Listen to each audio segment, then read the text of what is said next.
Hello everyone, કેમ છો બધા? આઈ હોપ કે ફિટ એન્ડ ફાઇન હશો. અને આજે બુધવાર હમણાં જેમ સેન્ડવિચની જેમ જાય છે કે બે એક્સપાયરીની વચ્ચેનો વાર છે. અને પાછલા 3 વીકથી અગર તમે જુઓ તો બુધવાર મોસ્ટ વોલેટાઇલ દિવસ રહે છે. મતલબ મોસ્ટ વોલેટાઇલ દિવસ જે છે એ બુધવાર રહ્યો છે પાછલા 3 વીકથી. અને આ વીકમાં પણ સેમ ટુ સેમ વસ્તુ જે છે એ કન્ટિન્યુ થયું. હવે જેવી રીતે મેં તમને કીધું હતું કે કાલનો જે રીતના માર્કેટનો ડેટા હતો, એફઆઈઝ બેસિકલી શોર્ટ હતા, એની સામે ડીઆઈઝ લોંગ હતા, એની સામે ચાર્ટ્સમાં કોઈ ક્લિયર ટ્રેન્ડ નહોતો. મેં તમને કીધું હતું કે market either ways negative or else તમને સાઇડવેઝ જોવા મળશે. અને સેમ ટુ સેમ આજનું માર્કેટ જે છે એ આપણને જોવા મળ્યું.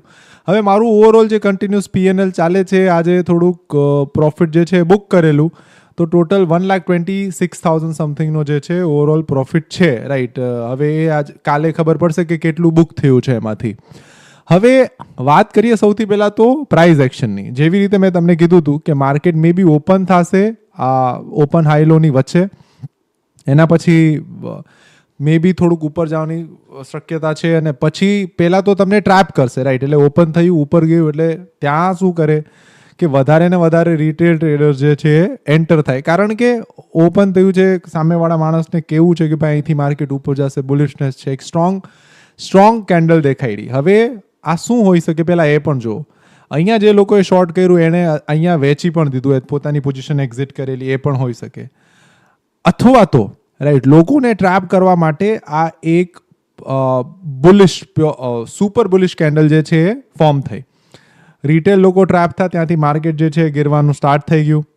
આજનો ડે લો બ્રેક થયો, એટલે ત્યાંથી શું થાય કે મોસ્ટ ઓફની સ્ટ્રેટેજી એવી હોય કે ડે લો બ્રેક થશે એટલે શોર્ટ કરશે, એટલે ત્યાંથી પાછું માર્કેટ જે છે ઉપર ગયું.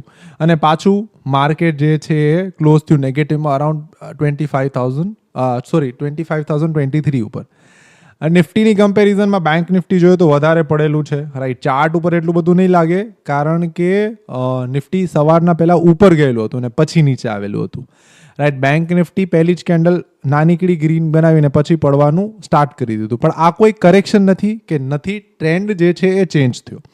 હવે સિમ્પલ શું હતું, તમે અગર ડેટા જુઓ ને, અગર હું તમારી પાસે અહીંયા ડેટા દેખાડું તમને, પાછલા ડેટા દેખાડું, રાઈટ, 6નો દેખાડું, તો જો ફ્યુચર્સમાં એની શોર્ટ પોઝિશન હતી, પણ એની સામે ઇન્ડેક્સ ઓપ્શન્સમાં એ શું કરતા હતા કે ભાઈ કોલ ઓપ્શન બાય કરીને પુટ ઓપ્શન વેચતા હતા. એટલે કે ભાઈ શોર્ટ ટર્મમાં એ ગેઇન મેળવવા માટે, વીકલીમાં ગેઇન મેળવવા માટે ઓપ્શન્સમાં આ ગેમ પ્લે કરતા હતા. બટ લોંગ ટર્મ એનો વ્યૂ, મતલબ કે આ મંથનો વ્યૂ કહી દો અથવા તો નેક્સ્ટ એક્સપાયરી સુધીનો વ્યૂ કહી દો, એ શોર્ટનો જ હતો. એટલા માટે એ ફ્યુચર્સમાં કન્ટિન્યુઅસલી શોર્ટની પોઝિશન જે છે ઇન્ક્રીઝ કરતા આવતા હતા. અહીંયા તમે જુઓ ને, નિફ્ટીમાં સારું એવું શોર્ટિંગ કરેલું છે.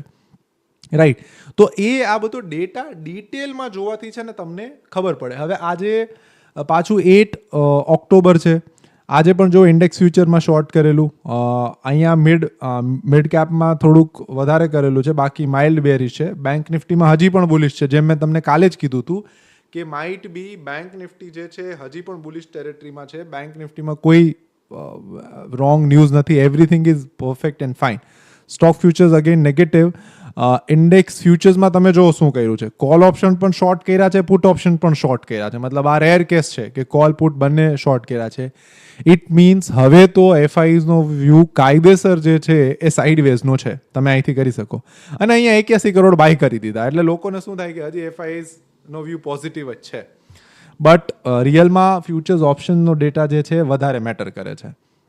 ઠીક છે, એની સામે પ્રો જોઈએ તો બંનેમાં સાઇડવેઝ છે. ક્લાયન્ટ્સ જોજો શું કર્યું હશે. ક્લાયન્ટ્સ આજે પણ કોલ ઓપ્શન શોર્ટ કર્યા છે અને પુટ ઓપ્શનને બાય કર્યા છે. તો હવે આમાં તો ક્લાયન્ટ પણ સાઇડવેઝ જ વિચારે છે. તમે જુઓ તો કોલ ઓપ્શનને શોર્ટ અને પુટ ઓપ્શનને બેસિકલી બાય કર્યા છે. હવે આમાં શું આ ક્લાયન્ટ, કારણ કે આમાં વધારે બાય થયેલા છે, આમાં તમે જો 4 લાખ કોન્ટ્રાક્ટ કરેલા છે અને અહીંયા સામે 30,000 જ છે. તો એના ઉપરથી ખબર પડે કે ક્લાયન્ટ વધારે પુટ સાઇડ છે કે હવે અહીંથી માર્કેટ જે છે એ પડશે. હવે એવું રિટેલર્સ વિચારે છે. રાઈટ, હવે અહીંયા કાલ તો શું થઈ શકે ખબર છે, અગર ઓપ્શન્સ બાય કરેલા છે ને, માઇટ બી હજી માર્કેટ એક દિવસ સાઇડવેઝ થશે. રાઈટ, માર્કેટ હજી સાઇડવેઝ ટેરેટરીમાં જઈ શકે એવું ડેટા કહે છે. અને એની સામે અગર સ્ટોક્સમાં જુઓ તો 330 કરોડની બાઇંગ થયેલી છે.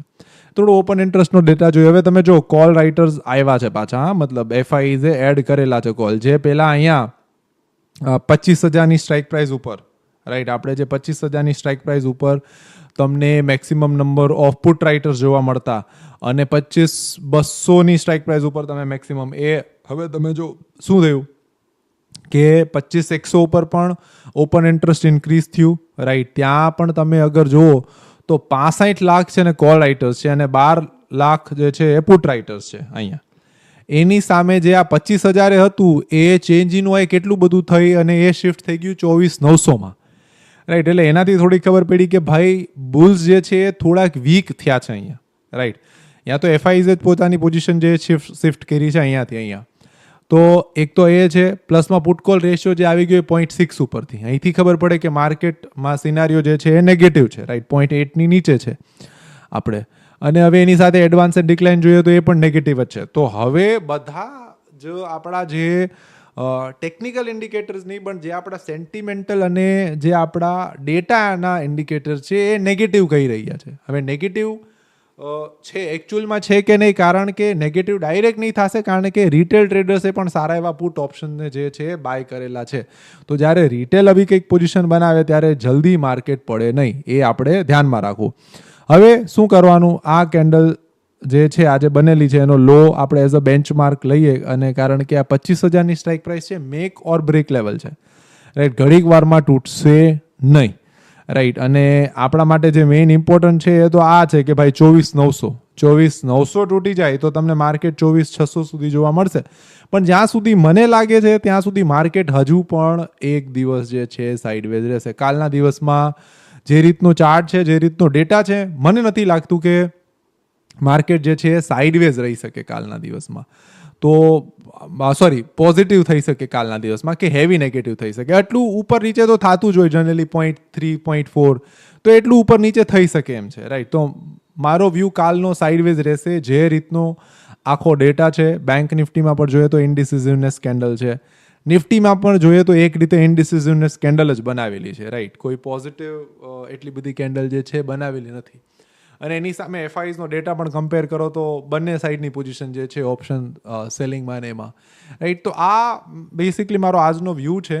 અગર તમને ચેનલ પસંદ આવતી હોય ને તો પ્લીઝ મારા એફર્ટ્સને થોડા મતલબ ઇન્ક્રીઝ કરવા માટે અથવા તો મને થોડુંક મોટિવેશન આપવા માટે ફ્રેન્ડ્સ સાથે જરૂરથી આ ચેનલ શેર કરજો. બિકોઝ વ્યૂઝ નહીં આવે તો એક ટાઈમે હું પણ આ વિડીયોઝ બનાવવાનું બંધ કરી દઈશ. બાકી બિકોઝ મારી ઓલરેડી એક હિન્દી ચેનલ છે, એસ્ટાબ્લિશ ચેનલ છે, બહુ સારી એવી ચેનલ છે કે જેમાં હું રેગ્યુલર 2 વિડીયોઝ પર વીક જે છે મૂકું છું.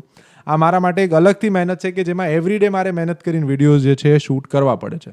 તમને એફર્ટ્સ ગમે જરૂરથી શેર કરો, રાઈટ. થોડા વિડીયો લાઇક કરો, કમેન્ટ કરવાનું સ્ટાર્ટ કરી દો, જેથી કરીને at least I would like to know કે ભાઈ તમને વિડીયોઝ ગમે છે કે નથી ગમતા. Thank you so much video જોવા માટે.